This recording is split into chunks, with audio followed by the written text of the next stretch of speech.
Hello વિદ્યાર્થી મિત્રો, કેમ છો? આઈ હોપ બધા મજામાં હશો. Hi Bachcha party. Hello everyone, myself Viren sir and welcomes you to again Bachcha party જેમ્બે ગ્રુપ ઓફ સ્કૂલ. સ્વાગત છે દીકરાઓ તમારું જેમ્બે ગ્રુપ ઓફ સ્કૂલ ની અંદર. ચાલો, આજનો જે સેશન છે એ આજના સેશનની હવે આપણે શરૂઆત કરવા તરફ જઈ રહ્યા છીએ. તો આજનું જે આપણું સેશન છે તે સેશનમાં આપણે ભણવા તરફ જઈ રહ્યા છીએ. આપણે નવો ટોપિક જે છે આપણી સ્થિતિ ઉર્જા, જેને ઇંગ્લિશમાં લખીએ તો ઇંગ્લિશમાં એને લખાશે potential energy. Potential energy. Okay, ચાલો.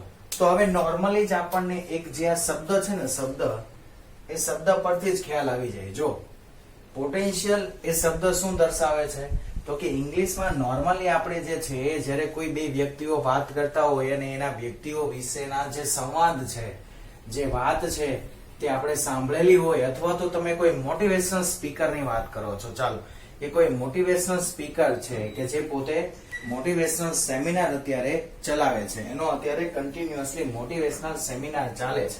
તો તમે એના મોટિવેશનલ સેમિનાર દીકરાઓ ભણેલા હોય, અથવા તો એ સેમિનાર જે છે એ તમે દીકરાઓ જોયેલા હોય, તો એમાં ઘણી વખત એ વ્યક્તિ વર્ડ યુઝ કરતો હશે કે ભાઈ કુછ પાने के लिए पोटेंशियल होना जरूरी है बहुत ही. ઓકે, એવા કોઈ એ વાક્ય જે છે એ રચના એ પોતે યુઝ કરતો હશે કે તમારે કોઈ પણ વસ્તુ મેળવવી છે, કોઈ પણ જોઈએ છે કઈ પણ વસ્તુ, તો એના માટે તમારો એક પોટેન્શિયલ હોવો જોઈએ. પોટેન્શિયલ એટલે કે ગુજરાતીમાં નોર્મલી જો આપણે એને કહીએ તો પોટેન્શિયલ એટલે કે થાય ક્ષમતા. પોટેન્શિયલ એટલે શું થાય? ક્ષમતા. ક્ષમતા એટલે કે કેપેસિટી. ઓકે, તો તમે એવા ઘણા જે વ્યક્તિઓ જે છે એને તમે એ રીતે સાંભળેલા હશે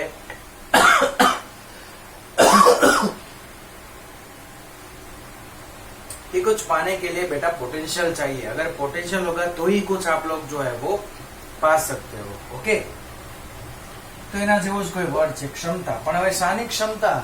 સર આપણે વાત કરીએ છીએ ઉર્જાની, તો ઉર્જાને આપણે કાર્ય સાથે સંકળાયેલું હતું. કોની સાથે? આપણે આગળના જેટલા પણ ટોપિક, આપણે આગળના જેટલા પણ સેશન ભણેલા હતા તે સેશન યાદ કરો દીકરાઓ. તો આગળના સેશનોની આપણે સર વાત કરીએ ને, તો આગળના સેશનના આધારે અમને એવું ખબર પડે કે આગળના સેશન જે છે તેમાં ઉર્જા છે એને આપણે શાની સાથે સંકળાયેલી હતી? તો કે ઉર્જા જે છે તેને આપણે સંકળાયેલી હતી કાર્ય સાથે. એટલે કે ક્ષમતાની સર તમે અહીંયા વાત કરેલી છે, પણ કોની ક્ષમતા? તો કે કાર્ય કરવાની ક્ષમતા. કોની ક્ષમતા? કાર્ય કરવાની ક્ષમતા. તો જે તે પણ પદાર્થ છે તે પદાર્થની કાર્ય કરવાની જે ક્ષમતા છે તેને કહેવામાં આવે છે સ્થિતિ ઉર્જા. તેને શું કહેવામાં આવે છે? જે તે પણ પદાર્થ છે તે પદાર્થની પોતાની પોટેન્શિયલ એનર્જી એટલે કે સ્થિતિ ઉર્જા. ઓકે, હવે જો સ્થિતિ ઉર્જાની આપણે પ્રોપર વે જે છે એમાં આપણે સ્થિતિ ઉર્જાની વ્યાખ્યાની વાત કરીએ તો સ્થિતિ ઉર્જા જે છે એ પ્રોપર વે માં તમે એવું કહી શકો કે કોઈ પણ વસ્તુ અથવા તો પદાર્થ સાથે સંકળાયેલી ઉર્જા કે જે શાના કારણે સંકળાય છે? તો કે તે જે પદાર્થ છે તે પોતાના પદાર્થની જે સ્થિતિ છે તે સ્થિતિને કારણે, અથવા તો એની પોતાની જે સંરચના છે તે સંરચનાને કારણે તે પદાર્થ સાથે સંકળાયેલી જે ઉર્જા છે તે ઉર્જાને કહેવામાં આવે છે સ્થિતિ ઉર્જા. બોલો, ખબર પડશે? ચાલો, જો હું અહીંયા લખતો જાઉં છું. ઓકે, ચલો તો નોર્મલી લખીએ કે ભાઈ સ્થિતિ ઉર્જા એટલે શું થાય કે કોઈ પણ પદાર્થની, કોઈ પણ પદાર્થ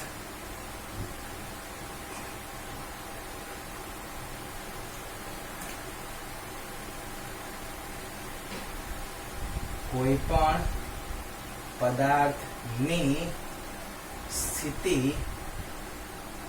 અથવા સંરચના. સંરચનાને ઇંગ્લિશમાં લખાય કોન્ફિગ્યુરેશન. સંરચના અથવા તો સ્થિતિને કારણે તે પદાર્થ સાથે સંકળાયેલી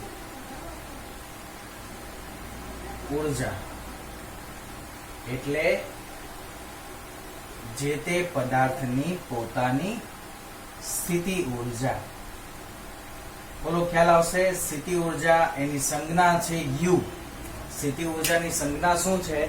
તો કે સ્થિતિ ઉર્જા છે એને દીકરાઓ ડિનોટેડ એટલે કે દર્શાવવામાં આવે છે, એની સંજ્ઞા છે યુ, અથવા તો તમે એને વી વડે પણ દર્શાવી શકો.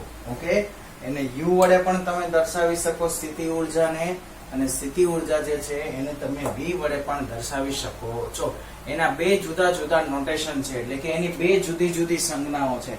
તો એ સંજ્ઞાઓમાંથી તમે કોઈ પણ એક સંજ્ઞા જે છે એ તમે યુઝ કરી શકો છો પોટેન્શિયલ માટે, પોટેન્શિયલ એનર્જી જે છે એને દર્શાવવા માટે. યુ યુઝ કરશો, વાપરશો તો પણ ચાલશે, અને વી વાપરશો તો પણ ચાલશે દીકરાઓ. ઓકે, તો સ્થિતિ ઉર્જા એટલે કે કોઈ પણ પદાર્થની સ્થિતિને કારણે પદાર્થ સાથે સંકળાયેલી ઉર્જા એટલે સ્થિતિ ઉર્જા.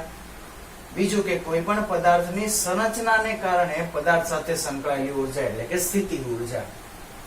ઓકે, નોર્મલી આવી જે છે એ સ્થિતિ ઉર્જાનો કોન્સેપ્ટ છે. હવે આપણે એને ઉદાહરણ થ્રુ સમજીએ. હવે તમને લોકોને બાણ અને તીર વિશેનો તો ખ્યાલ હશે જ. ઓકે, અને બાણ જે છે તેમાં બાંધેલી જે દોરી છે તે દોરીને કહેવામાં આવે પણછ. એને શું કહેવામાં આવે? પણછ. હવે તમને ખબર છે કે એ જે બાણ છે એની દોરીને તમે ખેંચો એટલે દોરી શું થાય? ખેંચાય. હવે દોરી ખેંચાશે એટલે એની સંરચનામાં શું થઈ ગયો? ફેરફાર. એની સ્થિતિમાં ફેરફાર નથી થયો. શું થઈ ગયો? સંરચના. સંરચના એટલે કે કન્ફિગ્યુરેશન. કન્ફિગ્યુરેશન એટલે કે એનો જે આકાર, પ્રકાર, જે પણ વસ્તુ છે એમાં ફેરફાર થયો. એને શું કહેવાય? સંરચનામાં ફેરફાર થયો તેવું કહેવાય. હવે ધારો કે તમારી પાસે કોઈ બલૂન છે, એટલે કે કોઈ ફુગ્ગો છે જે હવા ભરેલો છે કે પાણી ભરેલો છે કે ગમે તે હોય, એને જ્યારે તમે દબાવશો એટલે શું થશે? એના આકાર જે છે એમાં વિકૃતિ ઉત્પન્ન થશે, એટલે કે આકાર જે છે તે બદલાશે. તો એ જે આકાર બદલાય ને દીકરાઓ, એ જે આકાર છે એને જ કહેવામાં આવે એની સંરચના. હવે તમે એના પર પ્રેશર એપ્લાય કરો એટલે શું થાય? સંરચનામાં જે છે તે ફેરફાર થાય છે. બોલો દીકરાઓ, થાય કે ના થાય? તો કે હા સર, અમારા અનુભવો તો દર્શાવે જ છે કે જ્યારે આપણે કોઈ ફુગ્ગો છે હવા ભરેલો કે પાણી ભરેલો એનો પ્રેસ કરીએ એટલે એની જે સંરચના છે તે સંરચનામાં તો ફેરફાર સર થાય જ છે. ઓકે, તો બસ એ જ વસ્તુ છે દીકરાઓ કે કોઈ પણ પદાર્થ જે છે એની સંરચનામાં ફેરફાર થાય ને એની સાથે જે ઉર્જા સંકળાય એને સ્થિતિ ઉર્જા કહેવાય. હવે તમે બાણ જે છે એની જે દોરી છે એને તમે ખેંચો છો.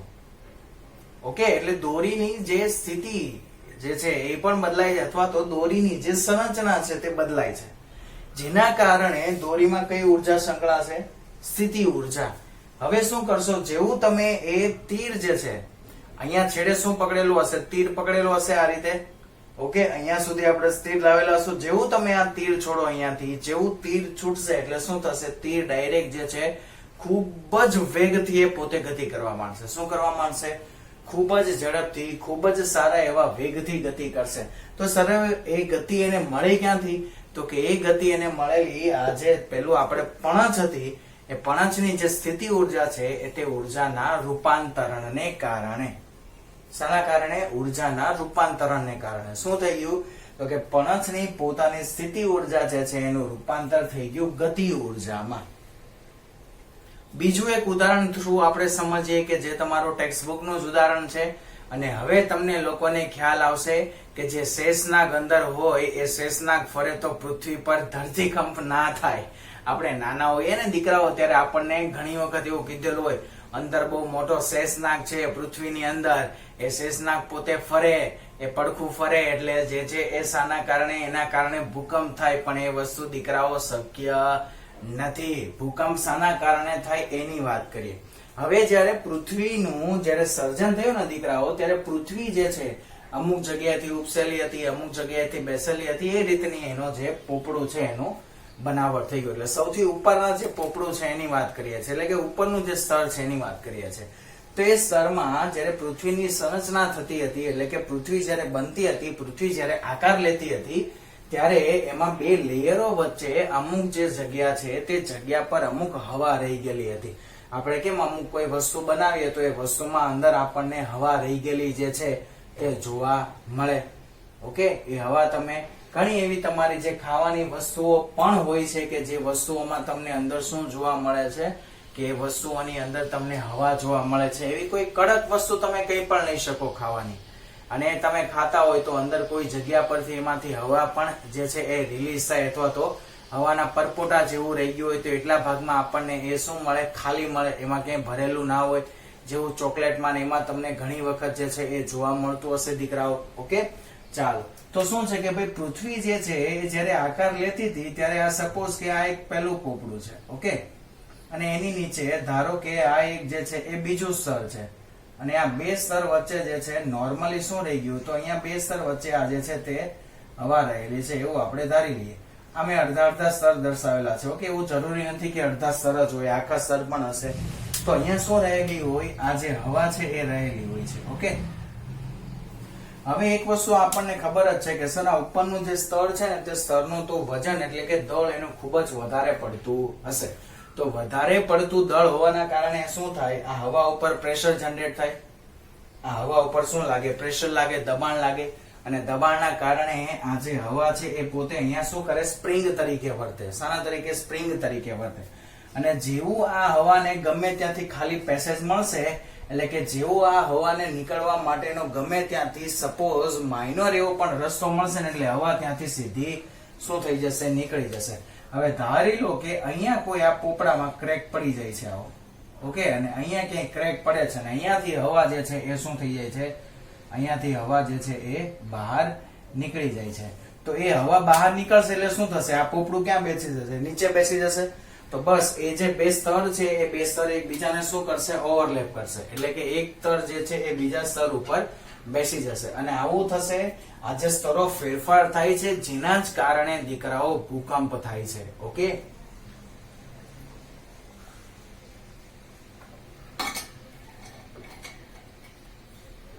તો આઈ થિંક હવે તમને લોકોને ખબર પડી જ ગઈ હશે કે ભૂકંપ જે છે એ થાય છે તે શાના કારણે થાય છે. ઓકે, તો હવે કદાચ કોઈ દિવસ કોઈ પૂછે તો આવી જે અફવાઓ છે એ ફેલાવી નહીં કે અંદર શેષનાગ છે અને તે શેષનાગ જે છે એ પોતે ફરે છે, અને ફરે એટલે એની જે છે ભુજાઓના કારણે શું થાય છે, તો એની ભુજાઓના કારણે એમાં ઉત્પન્ન થાય છે ધરતીકંપ. એવું કોઈ પણ દિવસ કહેવું નહીં. ઓકે, ચાલો હવે વાત કરીએ કે ભાઈ આપણી જે એનર્જી છે આપણે ઉર્જાની વાત કરીએ છીએ. તો સર અહીંયા તમે બે રીતે કીધું કે ઉર્જા, એક તો એની પોતાની સ્થિતિને કારણે એની પાસે રહેલી ઉર્જા, અને બીજું જે છે તેની સંરચનાને કારણે તેની પાસે રહેલી ઉર્જા. જો સ્થિતિને કારણે રહેલી ઉર્જા વિશે આપણે વાત કરીએ તો આપણી જે પણ બિલ્ડિંગ છે તે બિલ્ડિંગની છત ઉપર જે રહેલો કોઈ બોલ છે, અથવા તો કોઈ પણ પદાર્થ લઈ લો તમે, કોઈ પદાર્થ છે, કોઈ બોલ છે, એ જે પણ છે એ શું કરશે કે બિલ્ડિંગ પરથી જો એને નીચે આવવાની પરમિશન મળશે ને, એટલે એ પોતે શું કરશે, નીચે આવશે સીધો જ. હવે એ નીચે આવશે એટલે શું કરશે કે સર એના દ્વારા કાર્ય થયું એવું કહેવાય. અને બસ આ જે કાર્ય છે દીકરાઓ, એ જ તો આપણી સ્થિતિ ઉર્જા છે. ઓકે, બીજું જો સ્થિતિ ઉર્જાનું સૌથી બેસ્ટમાં બેસ્ટ કોઈ ઉદાહરણ હોય ને, સૌથી બેસ્ટમાં બેસ્ટ ઉદાહરણ અને એકદમ સિમ્પલ ઉદાહરણ તો ડેમ. સર ડેમમાં સ્થિતિ ઉર્જા આવે? યસ. ડેમ આપણે શું કરીએ, નદીનું જે વહેણ જતું હોય, ઓકે, એનું જે વહેણ છે અથવા તો એ જે છે પાણી વેડફાઈ જવાનું. કેમ વેડફાઈ જવાનું? કેમ કે બધું જ પાણી જે છે એ છેલ્લે ગતિ કરીને છેલ્લે ક્યાં જવાનું, દરિયામાં ભળી જવાનું છે. બધું જ પાણી જે છે એ ગતિ કરીને છેલ્લે ક્યાં ભળી જવાનું છે, દરિયાની અંદર ભળી જવાનું છે.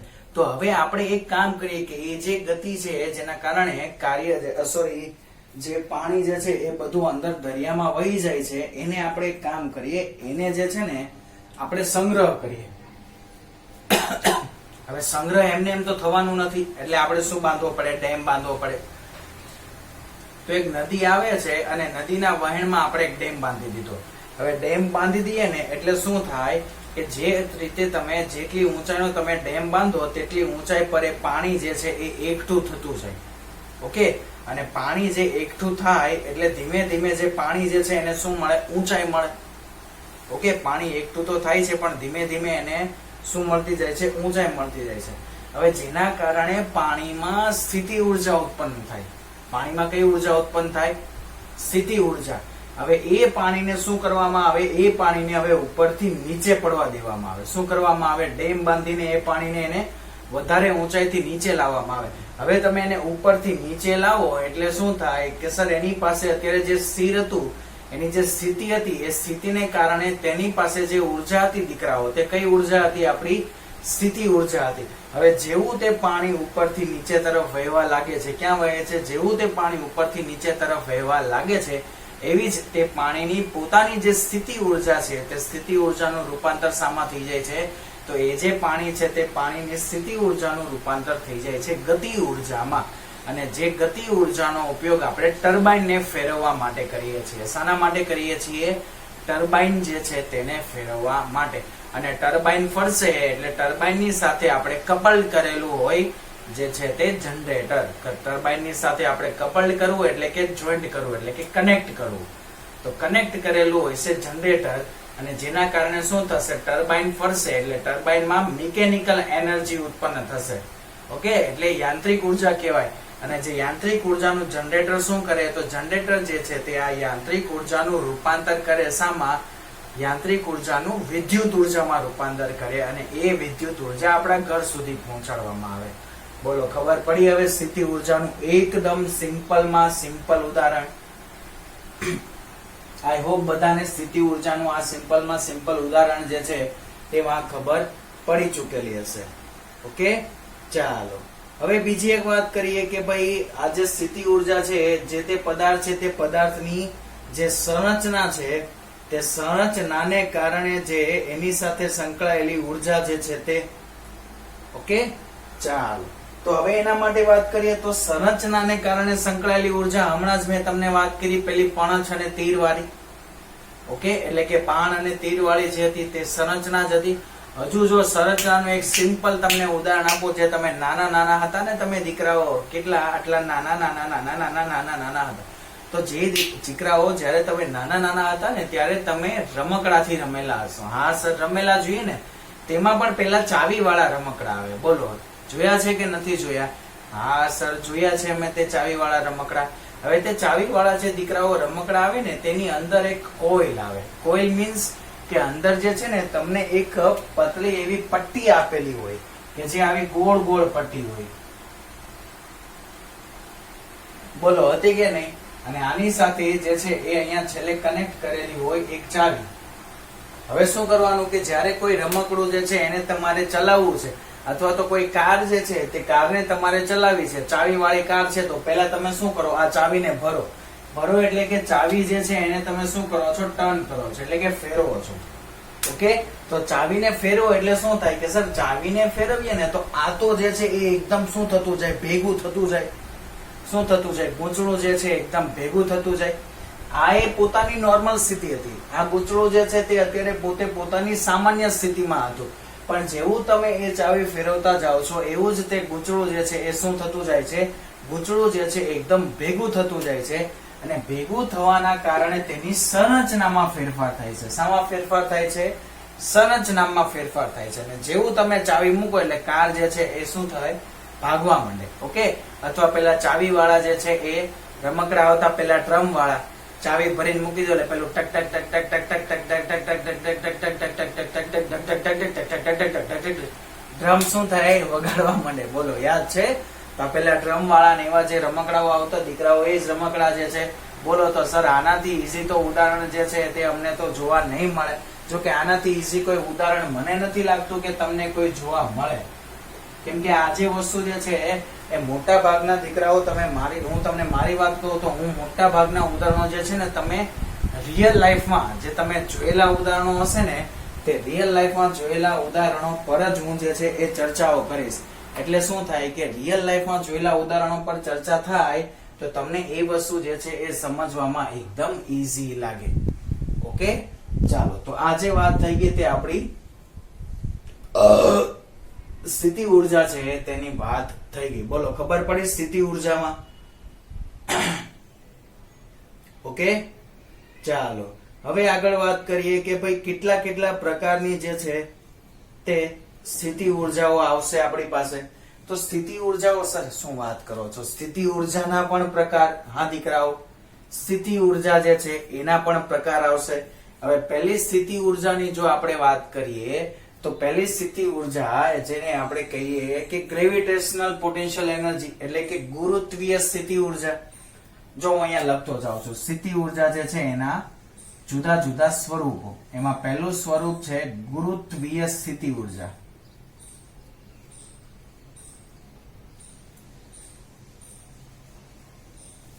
ઓકે, બીજું જે આપણે સ્વરૂપ છે એ સ્થિતિ ઉર્જાની આપણે વાત કરીએ તો તે આવશે સ્પ્રિંગ દ્વારા જે સંકળાયેલી અથવા તો સ્પ્રિંગ દ્વારા નહીં, સોરી, સ્પ્રિંગ સાથે સંકળાયેલી જે સ્થિતિ ઉર્જા છે તે, જેને ઇલાસ્ટિક સ્થિતિ ઉર્જા એવું એને કહેવામાં આવે છે. શું કહેવામાં આવે તો કે સ્પ્રિંગ સાથે જે સંકળાય છે સ્થિતિ ઉર્જા, તે સ્પ્રિંગ સાથે સંકળાયેલી સ્થિતિ ઉર્જાને ઇલાસ્ટિક એનર્જી એવું કહેવામાં આવે. ઓકે, ઇલાસ્ટિક એટલે કે સ્પ્રિંગ સાથે સંકળાયેલી સ્થિતિ ઉર્જા.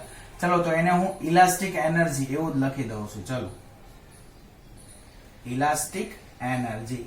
ઇલાસ્ટિક એટલે કે એવું કોઈ પદાર્થ કે જે પોતે શું કરે, પોતાની મૂળ સ્થિતિમાં આવવાની ટ્રાય કરે, મૂળ સ્થિતિમાં આવી જાય, એવા જે પણ પદાર્થો છે એને ઇલાસ્ટિક એનર્જી, એને ઇલાસ્ટિક પદાર્થો એવું કહેવાય. તો ગુરુત્વીય સ્થિતિ ઉર્જા, ઇલાસ્ટિક એનર્જી. ત્રીજું તમારી પાસે આવશે 12મા ધોરણના કોન્સેપ્ટમાં આવશે સ્થિત વિદ્યુત સ્થિતિ ઉર્જા. આજે છે કે તમે ભણશો ધોરણ નંબર 12 ચેપ્ટર નંબર 2 માં. ઓકે, 12મા ધોરણનું જે બીજું ચેપ્ટર છે દીકરાઓ, તે 12મા ધોરણના બીજા ચેપ્ટરમાં આપણે આ જે સ્થિતિ ઉર્જા છે એની આપણે વાત કરીશું. અત્યારે આપણે આ ગુરુત્વીય સ્થિતિ ઉર્જા આ ચેપ્ટરમાં ભણીશું અને ઇલાસ્ટિક એનર્જી જે છે એ પણ આપણે આ ચેપ્ટરમાં ભણીશું. Elastic potential energy. ઓકે, એટલે કે નોર્મલી તમે એને ઇલાસ્ટિક એનર્જી બોલો કે ઇલાસ્ટિક પોટેન્શિયલ એનર્જી બોલો દીકરાઓ, બધું સમાન જ છે, એમાં કોઈ પ્રકારના ફેરફારો આવતા નથી. ચાલો તો ગુરુત્વીય સ્થિતિ ઉર્જા વિશે વાત કરીએ તો ગુરુત્વીય સ્થિતિ ઉર્જા એટલે કે કોઈ પણ પદાર્થો છે, આપણને ખબર જ છે ગુરુત્વાકર્ષણ વિશે આપણને ખ્યાલ છે. જે કેમ ખ્યાલ છે? કેમ કે તમે એ વસ્તુ આગળ 9મા ધોરણમાં ભણી ચૂકેલા છો, ગુરુત્વાકર્ષણ. અને ગુરુત્વાકર્ષણનો સાર્વત્રિક નિયમ પણ તમને યાદ છે દીકરાઓ, કે ન્યૂટન ભાઈએ આપણને ગુરુત્વાકર્ષણનો સાર્વત્રિક નિયમ આપેલો હતો. અને ન્યૂટન ભાઈનો તે ગુરુત્વાકર્ષણનો સાર્વત્રિક નિયમ શું હતો? તો ન્યૂટન ભાઈનો તે ગુરુત્વાકર્ષણનો સાર્વત્રિક નિયમ એવો હતો કે પૃથ્વી પર રહેલો દરેકે દરેક કણ બીજા કણ પર બળ લગાવે છે. અને એ પણ કેવું? આકર્ષણ પ્રકારનું બળ. કેવા પ્રકારનું બળ લગાવે છે? આકર્ષણ પ્રકારનું બળ લગાવે છે. ગુરુત્વીય બળ એવું નામ આપેલું હતું. બોલો કયું નામ આપેલું હતું? આ જે બળ છે તેને, તો આ જે બળ છે દીકરાઓ, તો આ બળને આપણે નામ આપેલું હતું ગુરુત્વીય બળ. શું નામ આપેલું હતું? ગુરુત્વીય બળ. Okay, yes sir. તો અમને એક વસ્તુ ખબર પડી ગઈ કે ભાઈ બળ જે છે એને આપણે શું નામ આપી દીધેલું હતું? ગુરુત્વીય બળ. તો બસ આ જે બળ છે એ બળના કારણે જ જે ઉર્જા સંગ્રહ પામે છે પદાર્થોમાં, તે ઉર્જાને કહેવાય ગુરુત્વીય સ્થિતિ ઉર્જા. તેને શું કહેવાશે? ગુરુત્વીય સ્થિતિ ઉર્જા. હવે ઇલાસ્ટિક એનર્જી માટે ઓલરેડી આપણે આ ચેપ્ટરમાં આગળ ભણવાના જ છીએ દીકરાઓ, તો એને અત્યારે અહીંયા ડિસ્કશન કરવું નથી. કેમ કે જો એ બધી વસ્તુ અત્યારે અહીંયા ડિસ્કશન કરવા માટે જશું ને દીકરાઓ, તો આપણો આ જે ક્લાસ છે ને એ બહુ લેન્ધી થઈ જશે.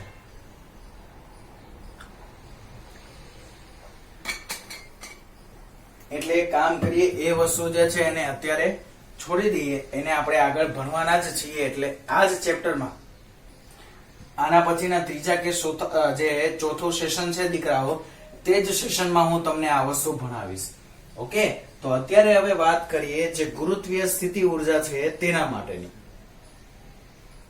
ઓકે, ચાલો તો ગુરુત્વીય સ્થિતિ ઉર્જા જેને તમે નોર્મલી જે છે એ સાદી રીતે તમે એને જે છે ઘણી વખત તમને બુકમાં શોર્ટ ફોર્મમાં આપેલું હશે જીપીઈ. બોલો આને શોર્ટ ફોર્મમાં શું આપેલું હશે? જીપીઈ એટલે કે ગ્રેવિટેશનલ પોટેન્શિયલ એનર્જી. આને આપેલું હશે ઈપીઈ, ઇલાસ્ટિક પોટેન્શિયલ એનર્જી. અને આ જે છે એને આપેલું હશે ઇલેક્ટ્રોસ્ટેટિક પોટેન્શિયલ એનર્જી, ESPE. આને આપેલું હશે ESPE એટલે કે ઇલેક્ટ્રોસ્ટેટિક પોટેન્શિયલ એનર્જી. બોલો હવે દીકરાઓ તમને સ્થિતિ ઉર્જા વિશેનો ખ્યાલ જે છે એ સ્પષ્ટ થઈ ગયો તમારો થોડો ઘણો? સર થોડો ઘણો નહીં, પૂરેપૂરો જ ખ્યાલ જે છે એ સ્પષ્ટ થઈ ગયો. હવે એવું કહેશો તોય કઈ વસ્તુ ખોટી નથી. યસ દીકરાઓ, તો અહીંયા હવે તમારો સ્થિતિ ઉર્જાનો ખ્યાલ જે છે તે પૂરેપૂરો કમ્પ્લીટ થઈ ગયો હશે એવી આશા રાખું છું. ચાલો તો હવે આપણે એ વસ્તુ એક ઉદાહરણ દ્વારા સમજીએ. તો ધારી લઈએ કે આ એક કોઈ બિલ્ડિંગ છે, ઓકે, અને અહીંયા જે છે એ આપણી આ જે છે તે પૃથ્વીની સપાટી છે. આ શું છે? પૃથ્વીની સપાટી. અને આ જે છે તે બિલ્ડિંગ છે અને તે બિલ્ડિંગની ઊંચાઈ છે h જેટલી. બિલ્ડિંગની ઊંચાઈ કેટલી છે? h જેટલી બિલ્ડિંગની ઊંચાઈ છે. હવે આ ઊંચાઈ પર અહીંયા કોઈ વ્યક્તિ જે છે તે ઉભેલો છે, ઓકે. આ જે રાઉન્ડ રાઉન્ડ તમને દેખાય છે એને વ્યક્તિ ધારી લેજો. અને તે વ્યક્તિ પાસે એક બોલ છે, એને પોતાના હાથમાં એક બોલ રાખેલો છે. ચલો આ હાથ છે અને આ જે છે આને કહી દઈએ બોલ, ઓકે. તો જે કોઈ પણ વ્યક્તિ છે આ જે છે તે નોર્મલ, આ શું છે? વ્યક્તિ. આ શું છે? બિલ્ડિંગ. h એટલે જે તે પણ બિલ્ડિંગ છે તે બિલ્ડિંગની ઊંચાઈ. ચાલો તો બિલ્ડિંગની જે ઊંચાઈ છે એટલે કે બિલ્ડિંગના છત ઉપર એક વ્યક્તિ જે છે તે ઉભેલો છે અને તે વ્યક્તિ છે તે વ્યક્તિના હાથમાં એક બોલ છે, ઓકે. અને જે બોલ માટે આપણે વાત કરીએ તો આ જે બોલ છે તે બોલનું જે દળ છે તે દળ ધારી લઈએ કે m જેટલું છે. અને આના પર નીચેની દિશામાં હંમેશા શું લાગતો હશે? ગુરુત્વ પ્રવેગ. ગુરુત્વ પ્રવેગ હંમેશા કઈ દિશામાં હોય? પૃથ્વીના કેન્દ્ર તરફની દિશામાં. કઈ દિશામાં? તો કે પૃથ્વીનો જે ગુરુત્વ પ્રવેગ જે છે તે હંમેશા પૃથ્વીના કેન્દ્ર તરફની દિશામાં હોય, જેને આપણે ગ્રેવિટેશનલ એક્સલરેશન GE વડે દર્શાવીએ છીએ. શાના વડે દર્શાવીએ છીએ? Gravitational acceleration GE. હવે એક કામ કરીએ, આપણે આની સાથે સાથે એક સંજ્ઞા પદ્ધતિ છે એ પણ સ્વીકારી લઈએ. સંજ્ઞા પદ્ધતિ એટલે કઈ નથી નોર્મલ દીકરાઓ, આપણી જે કોઓર્ડિનેટ જીઓમેટ્રી છે એટલે કે આપણી જે યામાક્સ પદ્ધતિ છે એ જ છે, ઓકે. ચાલો તો આને કહી દઈએ +x, આ દિશાને -x, ઉપર તરફની દિશા +y અને નીચેની તરફની દિશા જે છે તે -y, ઓકે દીકરાઓ. બીજું ચલો આ આવેલું છે તો આની સાથે હું તમને સાથે સાથે જ એક ડાયરેક્શન સેન્સ પણ બતાવી દઉં. ડાયરેક્શન સેન્સ બોલે તો જે east west north south direction આપણે દર્શાવીએ તે કઈ રીતે દર્શાવી શકાય તે. જો કે ઓલરેડી એ વસ્તુ તમારે આવી જ ચૂકેલી હશે. ચોથા ચેપ્ટરમાં આપણી પાસે એક વહાણ વાળો એક દાખલો છે, ઉદાહરણ છે. સમાંતર બાજુ ચતુષ્કોણનો નિયમ પૂરો થાય ને એ પછીનું જ એક ઉદાહરણ છે, એમાં આવી જ ગયેલું હશે. ફરી પાછું યાદ અપાઈ દો. ધન x અક્ષની દિશામાં હોય ઈસ્ટ, ઋણ x અક્ષની દિશામાં હોય વેસ્ટ, પ્લસ ધન y ની દિશામાં નોર્થ અને માઇનસ ધન y ની દિશામાં સાઉથ, ઓકે. તો આ જે છે તે આપણી દિશાઓ થઈ ગઈ, ઈસ્ટ વેસ્ટ નોર્થ સાઉથ.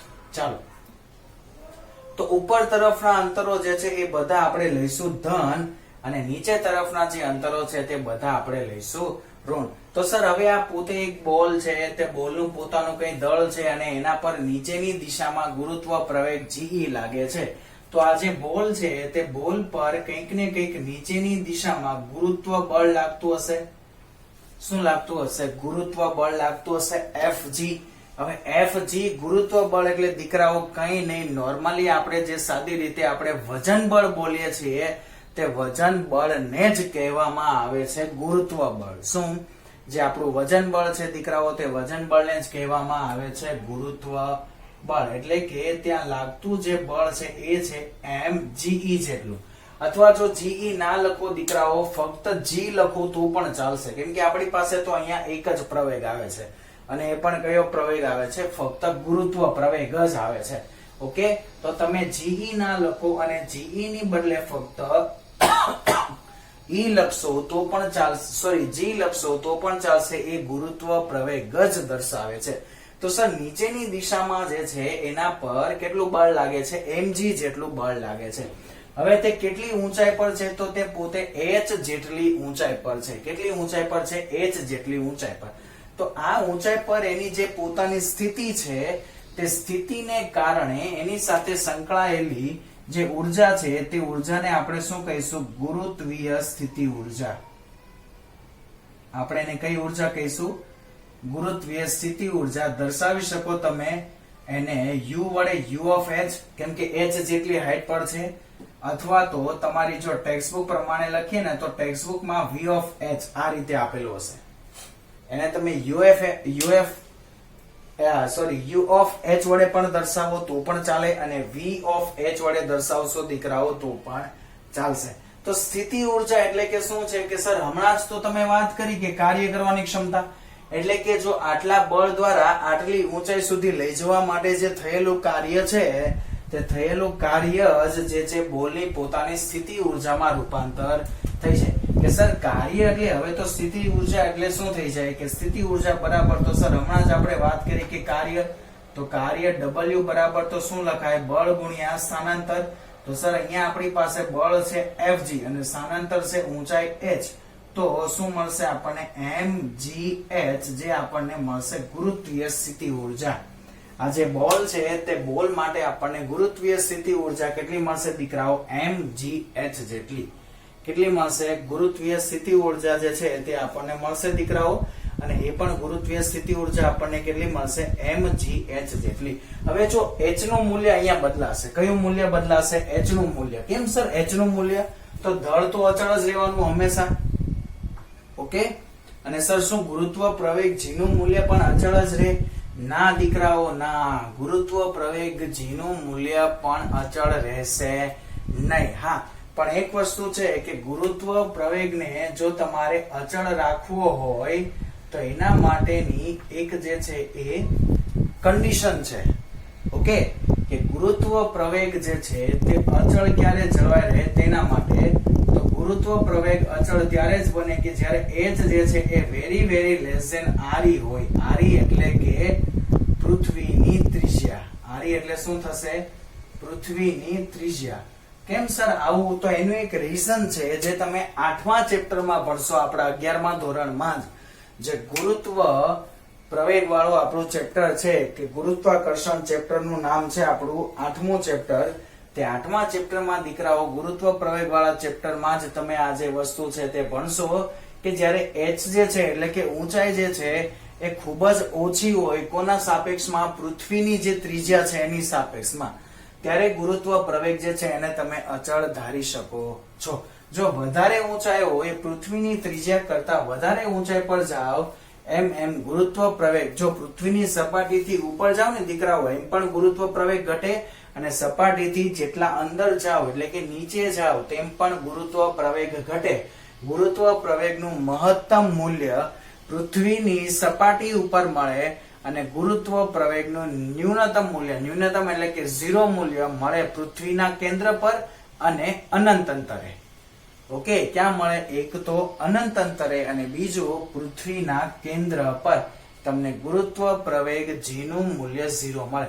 એટલે કે એનો મીનિંગ એવો થઈ જાય કે જો તમે ગુરુત્વ, તમને ખબર છે કે અનંત અંતર જઈ લો એટલે કે શૂન્ય અવકાશ, તો શૂન્ય અવકાશમાં કોઈ પણ પ્રકારનો ગુરુત્વ પ્રવેગ આપણા ઉપર લાગતો નથી. એટલે જ દીકરાઓ શૂન્ય અવકાશમાં આપણા જેટલા એસ્ટ્રોનોટ જાય છે ને તે બધા હવામાં ઉડતા હોય, કેમ કે ત્યાં આપણને કોઈ પણ પ્રકારનું ગુરુત્વાકર્ષણ બળ લાગતું નથી. આપણે પૃથ્વી સાથે સંકળાયેલા છીએ તો ફક્ત ને ફક્ત એક જ જે છે એ ઉર્જા છે, અથવા તો એક જ જે છે તે આપણી રાશિ છે, અને જેના કારણે જ આપણે સંકળાયેલા છીએ, તો એ છે આપણી જે પૃથ્વી છે તે પૃથ્વીનું પોતાનું ગુરુત્વાકર્ષણ બળ. ઓકે, તો પૃથ્વીના ગુરુત્વાકર્ષણ બળને કારણે જ આપણે શું કરીએ છીએ? તો પૃથ્વીના પોતાના ગુરુત્વાકર્ષણ બળને કારણે જ આપણે જે પૃથ્વી જે છે એની સાથે સંકળાયેલા રહીએ છીએ, એટલે કે પૃથ્વીની સાથે આપણે કનેક્ટ થયેલા રહીએ છીએ. ઓકે દીકરાઓ, યાદ રહેશે અહીંયા સુધી? ચાલો, તો હવે આજે વાત થઈ આપણી જે ગુરુત્વીય સ્થિતિ ઉર્જાની, તે વાત થઈ mgh. પણ જો હવે ગુરુત્વીય સ્થિતિ ઉર્જાની વાત કરીએ તો સર આપણે બોલને ક્યાં લઈ ગયા? તો કે આપણે બોલ જે છે એના પર આપણે બળ ક્યાં લગાવ્યું? ઉપર તરફ. બળ ક્યાં લગાવ્યું? આપણે ઉપર તરફ. આ જે છે તે F એટલે કે આ જે છે એ કયું છે? આપણે લગાડેલું બળ. ઓકે, અને નીચેની દિશામાં કયું બળ લાગે છે? તો સર અહીંયા જ હમણાં આપણે વાત કરી કે નીચેની દિશામાં લાગે છે ગુરુત્વ બળ Fg. ઓકે, તો જે ગુરુત્વ બળ Fg દ્વારા થયેલું જે કાર્ય છે એ આપણને સ્થિતિ ઉર્જા મળે mgh જેટલું. એવી જ રીતે આપણે જે લગાડેલું બળ છે એના દ્વારા આપણને જે મળતું કાર્ય છે એટલે કે એના દ્વારા સંગ્રહાયેલી જે સ્થિતિ ઉર્જા છે તે આપણને ગુરુત્વીય સ્થિતિ ઉર્જા મળશે. કેટલી? -mgh. કેમ સર માઇનસ? કેમ કે બંને બળો પરસ્પર કેવા છે? વિરુદ્ધ છે. અને તમને એક વસ્તુ ખ્યાલ જ છે કે સર બળ જે છે તે ખુદ પોતે કેવી રાશિ છે? તો બળ જે છે તે પોતે સદિશ રાશિ છે. એટલે એને તમારે મૂલ્યની સાથે સાથે બળની દિશા જે છે તે પણ તમારે ફરજિયાત દર્શાવવી શક્ય છે. ફરજિયાત દર્શાવવી પડે ને દર્શાવવી જ પડશે. ઓકે દીકરાઓ, ચાલો તો આઈ હોપ કે તમને અહીંયા સુધીનું તો જે છે એ ક્લિયર આઈડિયા આવી ચૂકેલો હશે. ઓકે, તો અહીંયા જે હવે આપણે વાત કરીએ તો આપણે એવું લઈ શકીએ કે સર જો h જે છે એ બદલાતું રહેતું હોય, એ ચલિત પદ હોય તો એને અનુલક્ષીને લખીએ તો આ જે સ્થિતિ ઉર્જા છે એ સ્થિતિ ઉર્જા તો કઈ નથી. એ સ્થિતિ ઉર્જા શું છે? તો સ્થિતિ ઉર્જા છે એ ચલિત સ્વરૂપ છે. કોનું? બળનું. અને કોના અનુસંધાનમાં? તો કે બળ જે છે, અથવા તો ચલો બળ છે એ વાત કરીએ કે બળ જે છે તે આ ગુરુત્વીય સ્થિતિ ઉર્જાનું ચલિત સ્વરૂપ છે અને એ પણ h ના સ્વરૂપમાં. એટલે કે સર આને લખો તો શું લખાય? F બરાબર જે છે એને આને જો આપણે લખવું હોય તો આપણે લખી શકીએ F બરાબર -d/dh of u of h. Okay, સ્થિતિ ઉર્જા જે છે એના ઋણ મૂલ્યનું ચલિત સ્વરૂપ બોલે તો જે આપણે વિકલન કરીએ છીએ તે. ચલો જો આને મૂકીએ ને જવાબ જે છે એ F એટલે કે દળ ગુણ્યા પ્રવેગ આવે છે કે નહીં એ જોઈએ. ચાલો જો આને પ્રૂફ કરીએ. ચલો તો -d/d of h. આપણી પાસે જવાબ આવ્યો mgh. તો સર mg તો અહીંયા અચળ છે. ઓકે, તો mg ને બહાર કાઢી લઈએ. ચલો તો -m * g અચળ, બાકી બચ્યું dh ના છેદમાં dh. તો dh નું dh ની સાપેક્ષે વિકલન થઈ જાય 1. તો આપણો જવાબ આવી ગયો F બરાબર -m * g. ઓકે, જવાબ શું આવી ગયો આપણો? F બરાબર mg. તો યસ સર, તો અહીંયા સાબિત થઈ ગયું કે જે સ્થિતિ ઉર્જા છે એ શું છે? બળ જે છે. ઓકે, અથવા તો સ્થિતિ ઉર્જા બળ નહીં પણ બળ જે છે તે સ્થિતિ ઉર્જાનું વિકલિતનું ઋણ મૂલ્ય છે. ઓકે, એ શું છે? સ્થિતિ ઉર્જાના વિકલિતનું ઋણ મૂલ્ય. ઓકે દીકરાઓ, હવે જો આ સ્થિતિ ઉર્જા જે છે ને એને તમે ગતિ ઉર્જાના સંદર્ભમાં પણ દર્શાવી શકો. શું વાત કરો છો સર? આ ગતિ ઉર્જાના સંદર્ભમાં પણ સ્થિતિ ઉર્જા દર્શાવાય? યસ દીકરાઓ, તમે ગતિ ઉર્જા છે અને સ્થિતિ ઉર્જા છે એના બંને વચ્ચેનો પણ ખ્યાલ તમે દર્શાવી શકો. હવે તમને ખબર છે કે ઉપરથી જ્યારે આ બોલ નીચે પડશે એટલે ગતિ જે થાય તે કઈ થાય? તો કે નીચે જે પડશે ત્યારે જે પતન થશે એ કયું થશે? મુક્ત પતન થશે. કયું પતન થશે? મુક્ત પતન. ઓકે, ક્યાં? નીચેની દિશામાં.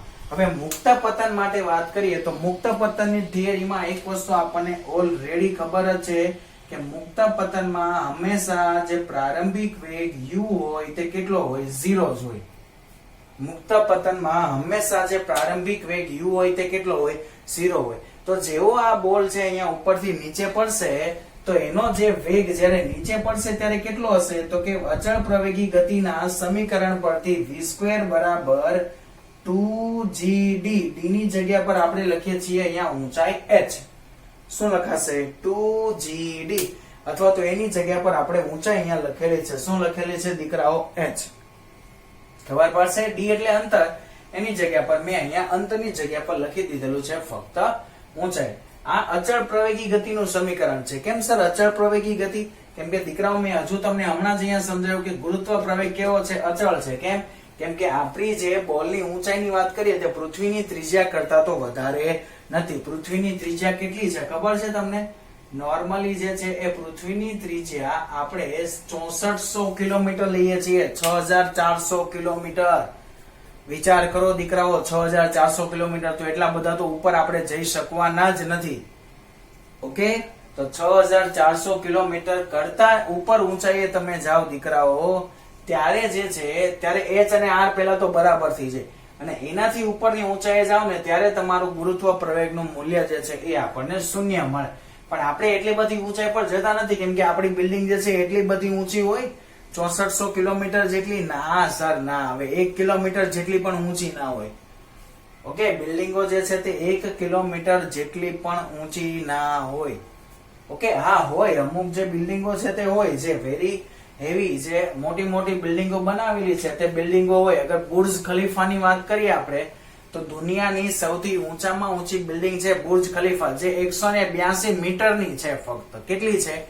182 મીટર. હવે વિચાર કરો, 1000 મીટરે 1 કિલોમીટર થાય, તો થાય કોઈ પણ દિવસ 1 કિલોમીટર ઊંચી બિલ્ડિંગ? શક્ય જ નથી 1 કિલોમીટર ઊંચી બિલ્ડિંગ લઈ જાવી.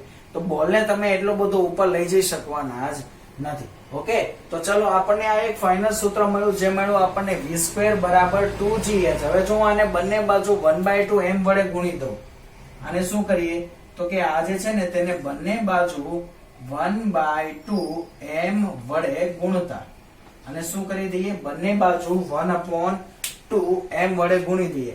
તો આ આપણને શું મળશે? તો અહીંયા મળશે 1/2 mv² બરાબર 1/2 into 2 mgh. 2 કેન્સલ, તો સર આ 1/2 mv² એટલે આ તો આવી ગયું સર આપણી કાઇનેટિક એનર્જી, ગતિ ઉર્જા, અને આ સર આવી ગયું mgh. સર આ તો આવી ગઈ પોટેન્શિયલ એનર્જી. આ તો શું આવી ગયું? Potential energy. એ સર ગતિ ઉર્જા અને સ્થિતિ ઉર્જા બંને સમાન હોય? અહીંયા તો આપણો કોન્સેપ્ટ જે છે એ તો એવો આવ્યો કે ગતિ ઉર્જા અને સ્થિતિ ઉર્જા જે છે એ કેવી હોય? બંને સમાન હોય. પરંતુ ખરેખર દીકરાઓ ગતિ ઉર્જા અને સ્થિતિ ઉર્જા બંને સમાન હોતી નથી. ઓકે, ગતિ ઉર્જા જે છે સ્થિતિ ઉર્જાનું શામાં રૂપાંતર થાય? ગતિ ઉર્જામાં. અને જેમ જેમ ગતિ ઉર્જા નીચે આવે એમ ગતિ ઉર્જા વધે ને એમ ઊંચાઈ ઘટવા માંડે, એટલે સ્થિતિ ઉર્જા શું થતી જાય? ઘટતી જાય. તો બંને એકબીજાના કેવા પ્રમાણમાં છે? બંને એકબીજાના વ્યસ્ત પ્રમાણમાં છે. જો ગતિ ઉર્જા વધે તો સ્થિતિ ઉર્જા ઘટે, અને જો સ્થિતિ ઉર્જા વધે તો ગતિ ઉર્જા ઘટે. ઓકે, બંને એકબીજાના કેવા પ્રમાણમાં છે? તો બંને જે છે તે એકબીજાના વ્યસ્ત પ્રમાણમાં છે. બોલો દીકરાઓ, કયા પ્રમાણમાં છે? તો બંને જે છે તે એકબીજાના વ્યસ્ત પ્રમાણમાં છે. ઓકે, ચાલો હવે સ્થિતિ ઉર્જા જે છે તે સ્થિતિ ઉર્જાના પરિમાણ વિશે, પરિમાણ એટલે કે એના એકમ વિશે વાત કરીએ છીએ. તો ઉર્જા, તો ઉર્જાનો એકમ શું આવશે? તો કે સર ઉર્જા ગમે તે હોય, સ્થિતિ ઉર્જા, ગતિ ઉર્જા, યાંત્રિક ઉર્જા, પછી ઉષ્મા ઉર્જા, ગમે તે ઉર્જા કેમ ના હોય, બધી જ ઉર્જાનો એકમ હંમેશા શું આવશે? તો કે બધી ઉર્જા જે છે એનો એકમ હંમેશા આવશે જૂલ. ઓકે, હવે એકમ જૂલ છે તો પારિમાણિક સૂત્ર શું બનવાનું? m1L2T-2. બોલો શું બનશે? તો જે પારિમાણિક સૂત્ર દીકરાઓ તમારું જે બનશે તે પારિમાણિક સૂત્ર તમને શું મળશે? તો પારિમાણિક સૂત્ર જે છે એ તમારું મળશે m1L2T-2. બોલો ખબર પડી અહીંયા સુધીમાં? ઓકે, ચાલો તો આ જે છે એ અહીંયા વાત થઈ ગઈ સ્થિતિ ઉર્જા માટેની. હવે સર સ્થિતિ ઉર્જા તો તમે અહીંયા કીધું એ પ્રમાણે કે પદાર્થની સ્થિતિ જે છે એને અનુલક્ષીને આધાર રાખે. શાના ઉપર આધાર રાખે? પદાર્થની પોતાની જે સ્થિતિ છે તે સ્થિતિને અનુલક્ષીને આધાર રાખે છે. એવું તમે હમણાં જ અમને ભણાવેલું છે. ઓકે, હમણાં જ એવું જે છે એ આપણે વાત કરેલી છે. ઓકે, હા સર, તો હા દીકરાઓ, મેં એ વસ્તુ તમને વાત કરેલી જ હતી. હવે જો સ્થિતિ ઉર્જાની આપણે વાત કરીએ દીકરાઓ, તો આ બિંદુ પર અને આ બિંદુ પરની સ્થિતિ ઉર્જા છે કેવી હોય? જુદી જુદી હોય. હવે ઊંચાઈ એટલે શું આવે? ઊંચાઈ એટલે અંતર નો આવે, શું આવે? સ્થાનમાં થતો ફેરફાર, એટલે કે સ્થાનાંતર જે છે એને જ આપણે શું કહીએ છીએ? ઊંચાઈ કહીએ છીએ. ઓકે, સ્થાનમાં થતો જે ફેરફાર છે, જે સ્થાનમાં થતા ફેરફારને જ આપણે શાના વડે દર્શાવીએ છીએ? તો સ્થાનમાં થતો જે ફેરફાર છે દીકરાઓ, તે સ્થાનમાં થતા ફેરફારને જ આપણે દર્શાવીએ છીએ સ્થિતિ ઉર્જાના સ્વરૂપમાં. શાના સ્વરૂપમાં દર્શાવીએ છીએ? સ્થિતિ ઉર્જાના સ્વરૂપમાં. એટલે કે સ્થિતિ ઉર્જા જો છે એ તમે વાત કરશો તો સ્થિતિ ઉર્જા જે છે એ કાર્યને અનુલક્ષીને વાત કરીએ. ચાલો, તો અહીંયા હવે એક વસ્તુ મેં દર્શાવી તમને કે ભાઈ F જે છે એ -d/dh of u of h જેટલું થાય. ઓકે, અથવા જો આ વસ્તુ જે તમે x ના સંદર્ભમાં લખો તો પણ તમે લખી શકો કે આનું જે વિકલિત સ્વરૂપ છે તે કેવું સ્વરૂપ? વિકલિત સ્વરૂપ જે છે તે.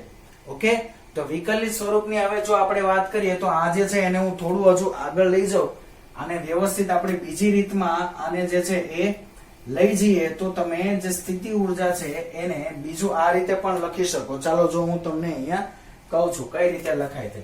ચાલો તો f of x બરાબર લખીએ માઇનસ dv of dx. કેમ સર x લીધું?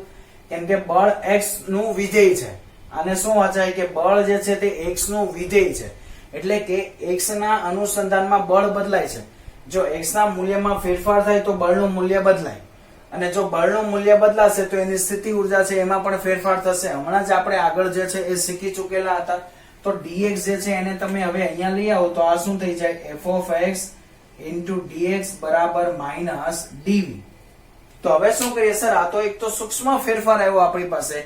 હવે આ જે ફેરફાર છે એને જો આપણે મોટા ફેરફારમાં લઈ જઈએ અને એ ફેરફાર આપણા પ્રારંભિક સ્થાનથી અંતિમ સ્થાન સુધી લઈ જઈએ, ધારી લઈએ કે આ જે છે તે આપણું પ્રારંભિક સ્થાન છે xi અને આ જે છે તે આપણું અંતિમ સ્થાન છે xf. તો આ જે ફેરફાર છે તેને xi થી xf ના ક્રમમાં જો આપણે લખીએ તો આને તમે શું લખી શકો દીકરાઓ? તો આ લખાય sir integration xi to xf f of x into dx is equal to integration શું લખાય? dv. ઓકે, તો સર આ તો f of x into dx ને xi to xf આ તો આપણે આગળ જોઈ ગયા હતા ચલ બળ વડે થતું કાર્ય. આ શું છે દીકરાઓ? તો આ વસ્તુ જે છે એ આપણે આગળ જોઈ ગયા હતા ચલ બળ વડે થતું કાર્ય. તો સર આ તો થઈ ગયું ડાયરેક્ટ w. યસ દીકરાઓ. અને અહીંયા 1 dv નું સંકલન શું થશે? v.